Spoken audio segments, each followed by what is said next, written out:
projeções para a economia brasileira estão como as nuvens de Brasília na temporada de seca. A gente vê e quando olha melhor, elas já se desmancharam. Em janeiro, a projeção dos economistas era de que o país teria um crescimento de 2,5% em seu produto interno bruto durante o ano. Seria um alívio após 2 anos de queda e mais 2 de apenas 1% de incremento na economia. Em 6 meses, essa estimativa derreteu. O Banco Central já assume menos de 0,9%. E analistas do mercado financeiro apostam em cerca de 0,5% até o fim do ano. O que está acontecendo? Estamos à beira de uma nova recessão? E como sair desse labirinto? Com essas perguntas básicas, eu abro a conversa com o professor José Luiz Oreiro, da Universidade de Brasília. Professor, muito obrigada pela sua presença aqui na Agenda Econômica.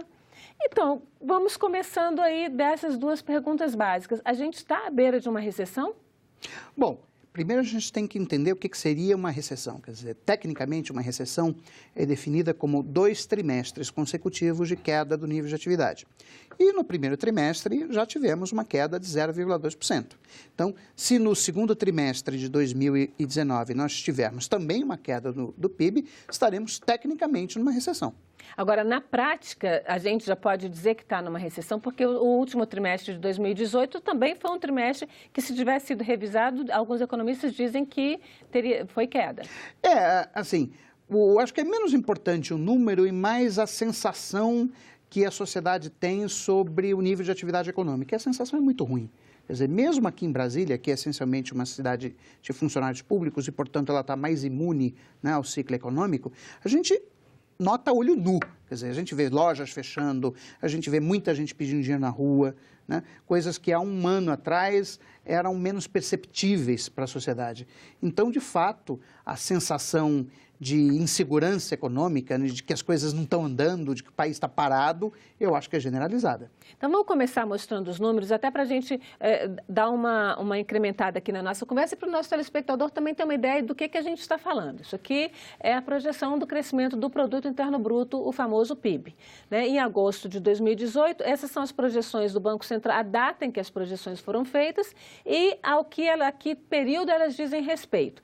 Então, em agosto de 2018, se os economistas, os analistas, principalmente financeiros, falavam que a gente teria para 2019 um crescimento de 2,5%, que é a linha vermelha. E para 2020 um crescimento de 2,5% também. Essas projeções vão sendo feitas, na verdade, pelo Boletim Focus toda semana, né?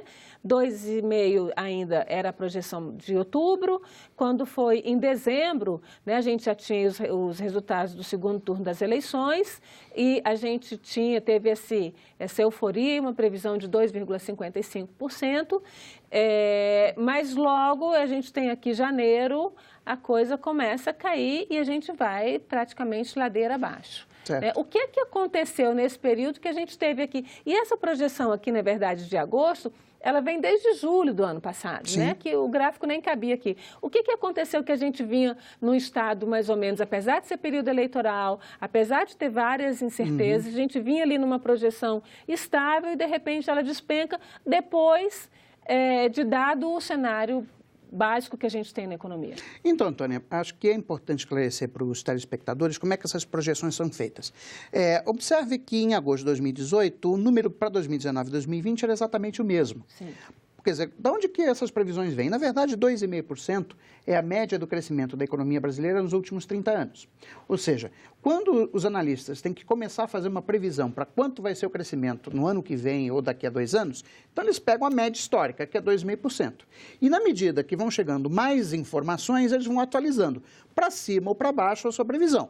Então, aquele número ali de dezembro de 2018 foi euforia, né? Com a eleição do Bolsonaro, achando que vai ser agora um governo com uma nova agenda liberal e que então finalmente vai destravar os investimentos, vai fazer a reforma da Previdência, etc, etc. Então houve uma pequena, né, elevação na previsão de crescimento, mas eu repito, aquilo ali é a média histórica de crescimento que você vai atualizando de acordo com a chegada de novas informações. E aí, o que aconteceu a partir de janeiro?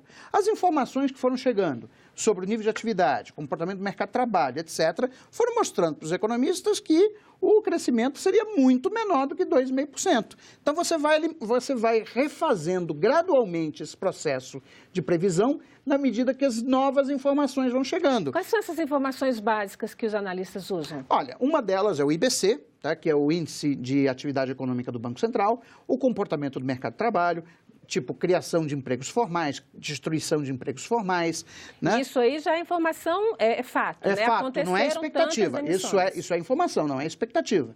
Tá? Então, eu acho que o IBC, por exemplo, é um indicador antecedente de PIB, né, que é muito importante. E o IBC vem vindo muito fraco. Quer dizer, na verdade, ele fechou o primeiro trimestre em queda. Em abril deste ano, nós também já tivemos uma queda do IBC de 0,47%, para abril deste ano, na comparação com março. Então, assim, os índices que captam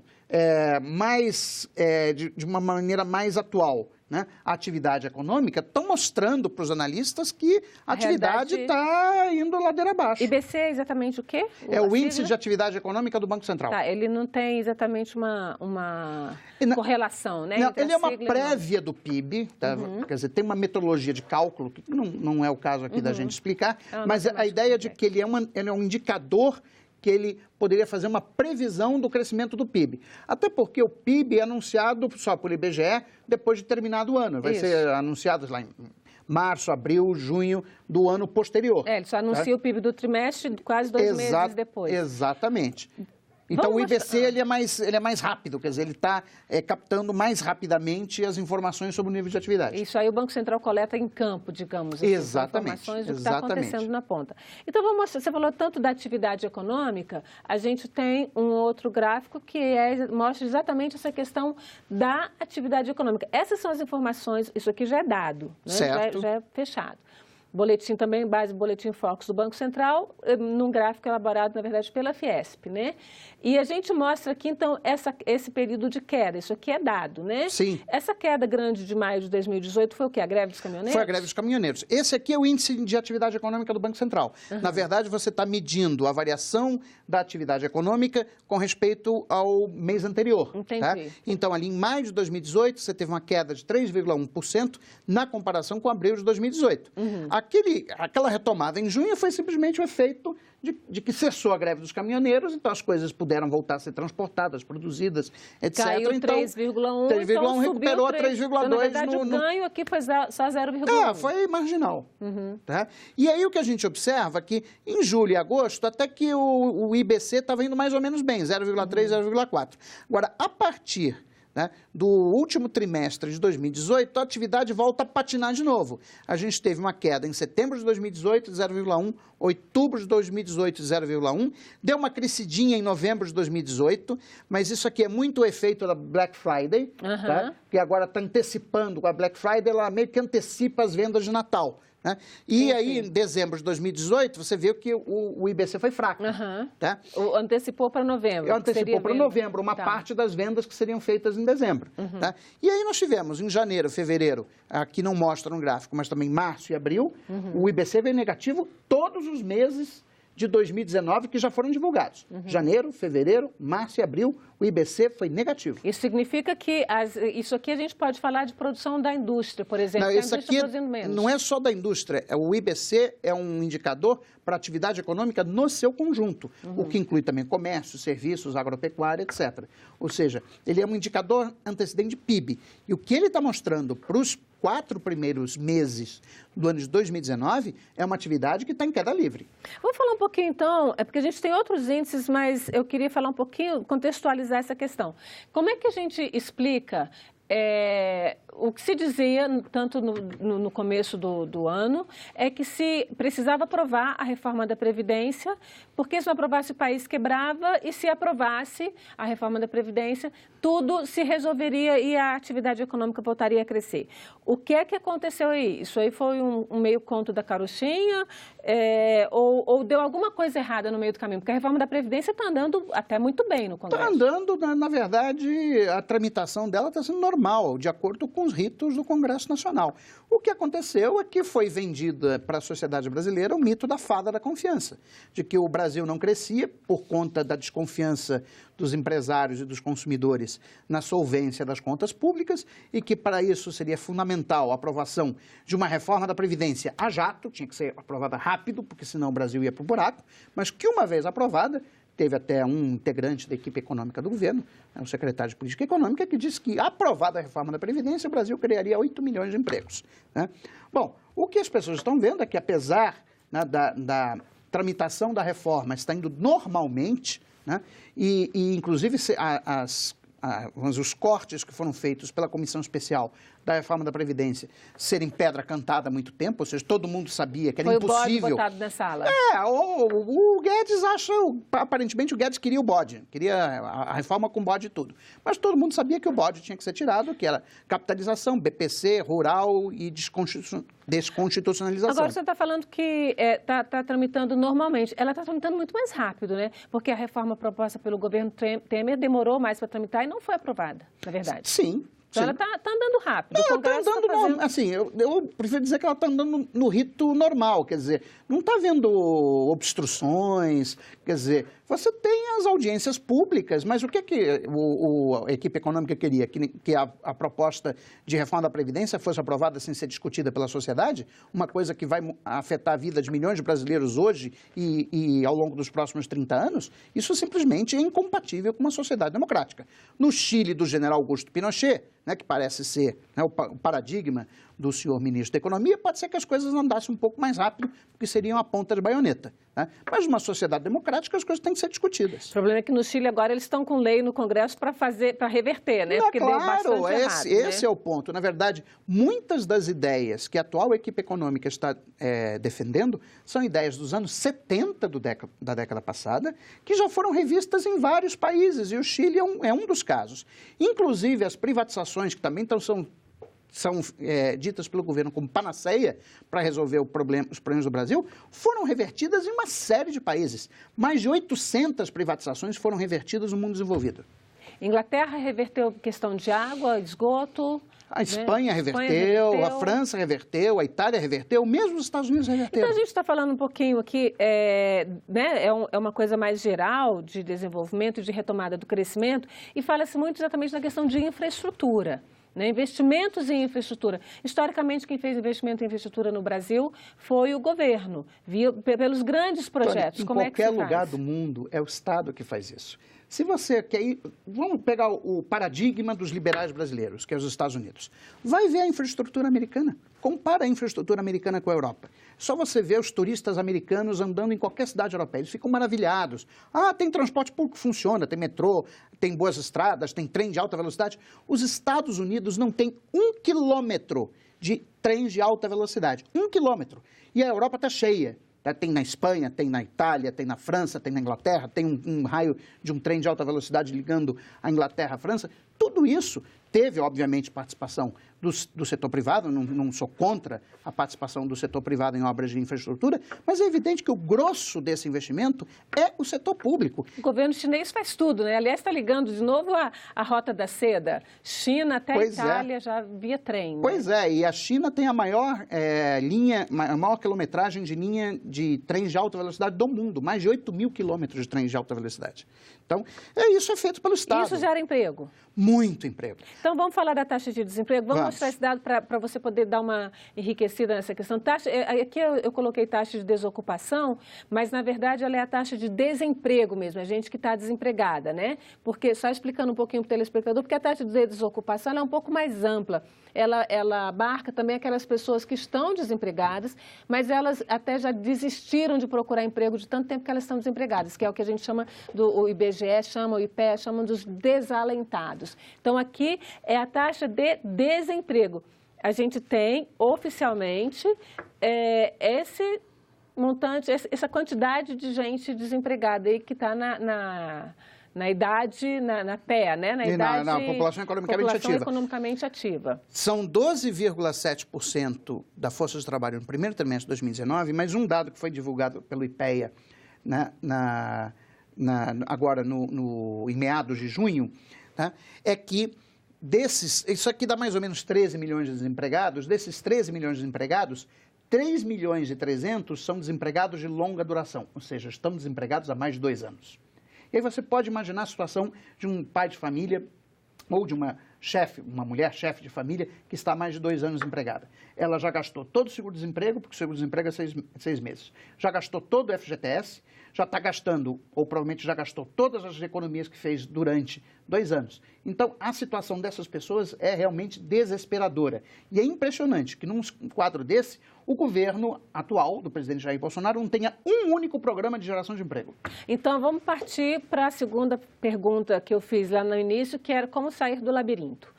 Né? A gente tem aqui, são 2,7% de desempregados, mas esses 2,7% a gente sabe que quando pega em números, é percentual da população economicamente ativa, quando pega em números, são cerca de 14 milhões de pessoas. Se a gente colocar um aí como chefe de família, botar mais um cônjuge ou 1 ou 2 filhos, a gente pode multiplicar isso por 2, por 3, por 4, que é a média da família brasileira. Sim. Então, é muita gente que está nesse, digamos, rua da amargura mesmo. Qual é, então, a saída? A gente poderia ter investimento em infraestrutura para fazer essa geração de empregos? Não tem outra saída para a situação atual do Brasil que não seja aumentar investimento em infraestrutura.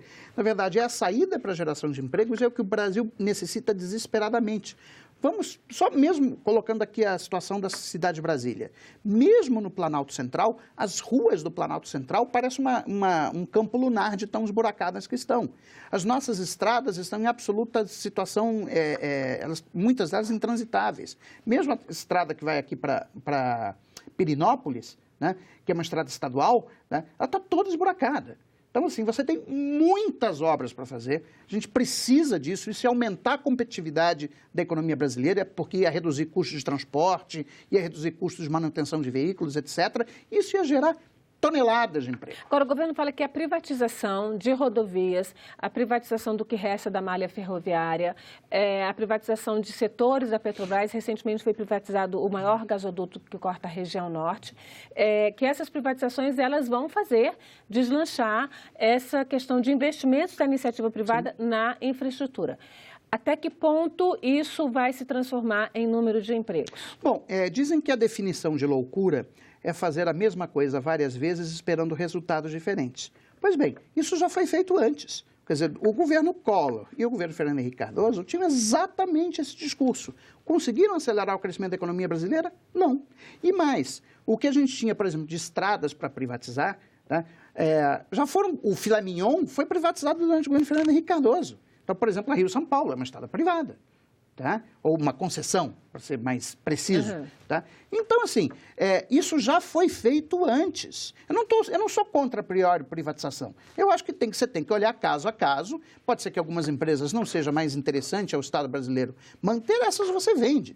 Né? Agora, achar que isso vai ser a fórmula mágica para o Brasil retomar o crescimento, isso é mentira deslavada. Professor, você é praticamente um economista na contramão dos economistas neoliberais do governo e dos economistas mais jovens, provavelmente alguns seus alunos. Né? Como é que fica nadar aí contra essa correnteza de que vão privatizar tudo? Na verdade, quem está nadando contra a correnteza são os economistas liberais brasileiros que estão na contramão do que está sendo feito no resto do mundo. São eles que são os alternativos, não eu. Quer dizer, se a gente olhar o debate macroeconômico que é feito nos países desenvolvidos, o que essa turma daqui está fazendo é absolutamente anacrônico. Então, se é que nós temos que olhar para fora, então vamos olhar o que está sendo discutido na França, nos Estados Unidos. Nos Estados Unidos está sendo discutido um New Deal verde.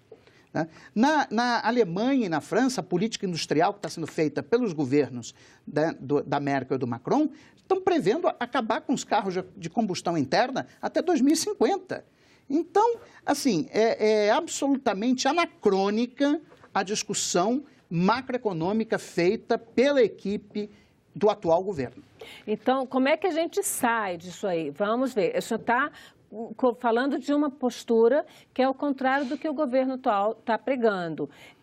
Dentro do que o governo atual está fazendo, dá para melhorar um pouquinho isso aí? Olha, isso vai depender muito da percepção do presidente Jair Bolsonaro.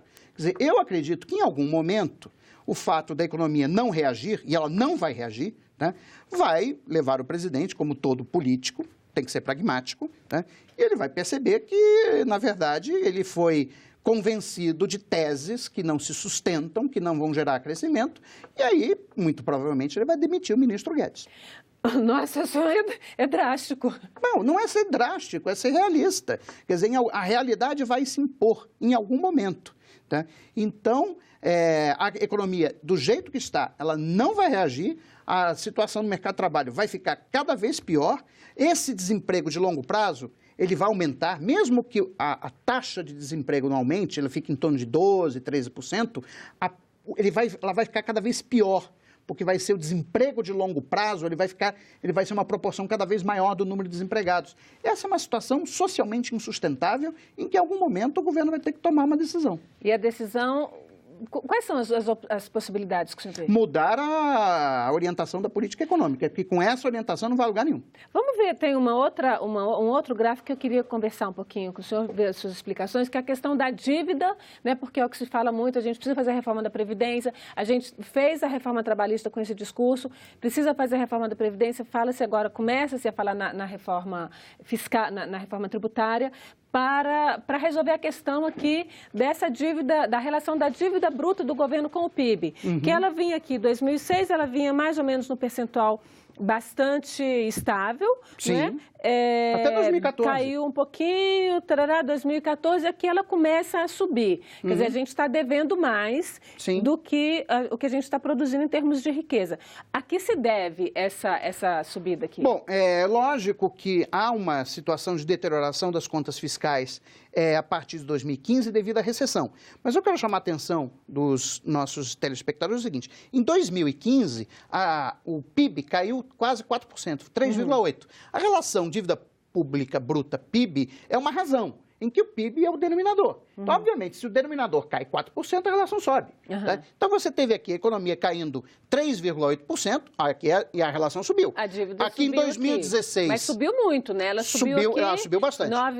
9 pontos. Né? Quer dizer, uma parte disso foi queda do PIB, outra parte foi conta de juros, que os juros aumentaram muito em 2015, né? E a outra Por conta parte... aqui do aumento da taxa de juros do Banco Central. Exatamente, a taxa de juros do Banco Central aumenta muito de 2014 para 2015. Tá. E também o fato de que houve uma reversão devido à recessão, a arrecadação de impostos do governo caiu muito, então aquele pequeno superávit primário que você tinha em 2014 virou um déficit primário de quase 2% do PIB em 2015. Por isso que você tem esse aumento significativo da dívida.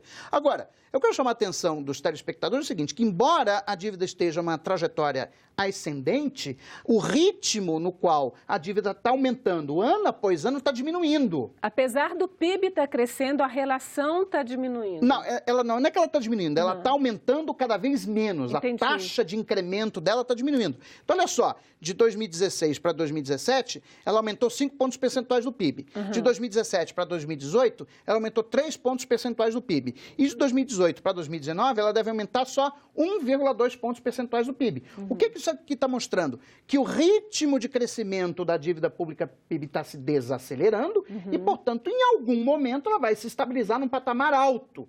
O que é desconfortável, certamente, é desejável que a gente retorne para esses níveis aqui do início da década passada, tá? Em torno de 55% até 60% do PIB, mas não quer dizer também que a gente esteja à beira de um colapso. Tá? Eu acho que é fundamental deixar isso claro, quer dizer, a situação do Brasil é uma situação grave, tá? Mas também não quer dizer que estamos à beira de um precipício e que, se nada for feito, por exemplo, se não aprovar a reforma da Previdência do jeito que o ministro da Economia deseja, com a capitalização, que o Brasil vai entrar no precipício. Isso simplesmente não é verdade. E a importância da reforma tributária, por exemplo, que é uma coisa que é uma agenda que o Congresso decidiu tocar sozinho, porque o governo não mandou nada ainda. Nisso, o presidente da Câmara dos Deputados está coberto de razão, Rodrigo Maia.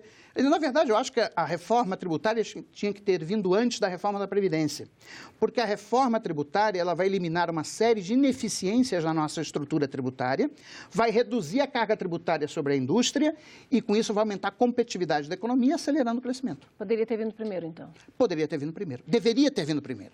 Professor, muito obrigada pela sua presença aqui no Agenda Econômica. Certamente são posições bastante polêmicas que a gente não tem ouvido, né, no mainstream, no comum do dia a dia, mas certamente enriquece o debate. Muito obrigada. Eu que agradeço o convite.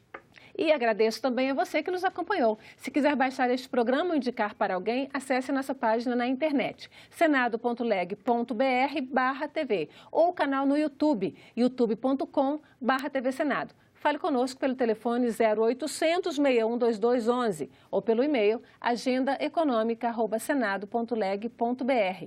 Até o próximo programa.